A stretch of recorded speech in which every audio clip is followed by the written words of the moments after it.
आतंकवाद और terror financing की वैश्विक चुनौतियों से निपटने के लिए नो मनी फॉर टेरर एक ग्लोबल कॉन्फ्रेंस का आयोजन नई दिल्ली में किया गया, जिसमें 72 देशों के प्रतिनिधि शामिल हुए हैं। ये तीसरी कॉन्फ्रेंस, मिनिस्ट्रियल कॉन्फ्रेंस है जो भारत में आयोजन की गई। इसके पहले दुनिया के दूसरे मुल्कों में इसके 2 आयोजन हो चुके हैं। ये एक ऐसा समूह है जिसमें पूरी दुनिया के जो देश हैं वो एक साथ मिलकर आतंकवाद और उसकी चुनौतियों से लड़ने के लिए एक राय बनाते हैं, एक मंच पर आते हैं।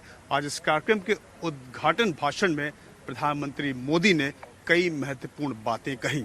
अपनी बात बताते हुए आतंकवाद के ऊपर प्रधानमंत्री मोदी ने कहा कि बिना नाम लिए पाकिस्तान का उन्होंने कहा कि कुछ ऐसे देश हैं जिनके लिए आतंकवाद को बढ़ावा देना उनकी विदेश नीति का हिस्सा है। उनकी ज़मीन से लगातार आतंकवादी गतिविधियों को बढ़ावा मिलता है, जिससे सिर्फ भारत नहीं बल्कि दुनिया के कई मुल्कों में दिक्कत होती है। टेरर फाइनेंसिंग को कैसे रोका जाए, इस पर अपनी बात बताते हुए प्रधानमंत्री ने कई महत्वपूर्ण बातें कही।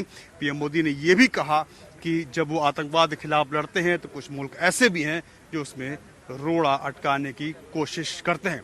आपको बता दें कि इस कार्यक्रम में 72 देशों के अलावा 15 ऐसी भारत की संस्थाएं हैं। इंटरपोल हो गई, आईबी हो गए, बाकी जो है FATF जो फाइनेंशियल एक्शन टास्क फोर्स की जो अधिकारी हैं वो लोग हो गए।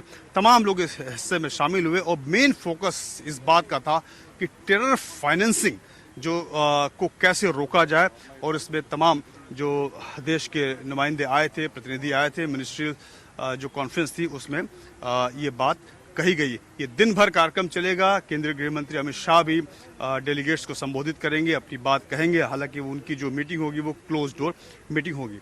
एक बात जो कल जो जानकारी मिली थी मीडिया को कि इसमें चाइना, अफगानिस्तान और पाकिस्तान शिरकत नहीं कर रहे हैं। चाइना को बुलाया गया था, लेकिन कल तक की जो जानकारी थी कि चीन का कोई पार्टिसिपेशन नहीं है, अफगानिस्तान का नहीं है, लेकिन पाकिस्तान को बुलाया नहीं गया।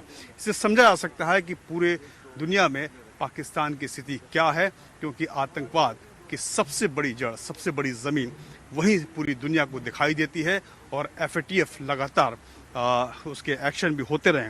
तो कुल मिलाकर 2 दिन तक ये कॉन्फ्रेंस चलेगी और आज प्रधानमंत्री मोदी ने कई महत्वपूर्ण बातें कही और तमाम जो देश हैं उस पर एक राय बनाएंगे कि कैसे आतंकवाद और उसकी चुनौतियों से निपटने के लिए विश्व स्तर पर काम करने की ज़रूरत है। आपको ये भी बता दें कि तीसरा ऐसा महत्वपूर्ण कार्यक्रम भारत में हो रहा है, 2 नई दिल्ली में, 1 मुंबई में।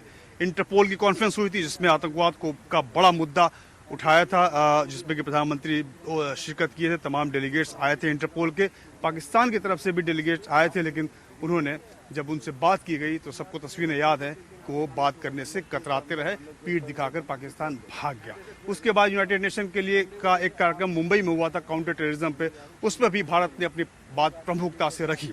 उसके बाद ये तीसरा कार्यक्रम है NFTF, no money for terror का, जिसमें आतंकवाद की चुनौती से निपटने के लिए दुनिया के तमाम देशों के प्रतिनिधियों को एक मंच पर नई दिल्ली में इकट्ठा किया गया और रणनीति साझा की जा रही है कि कैसे आतंकवाद की चुनौतियों से निपटा जाए।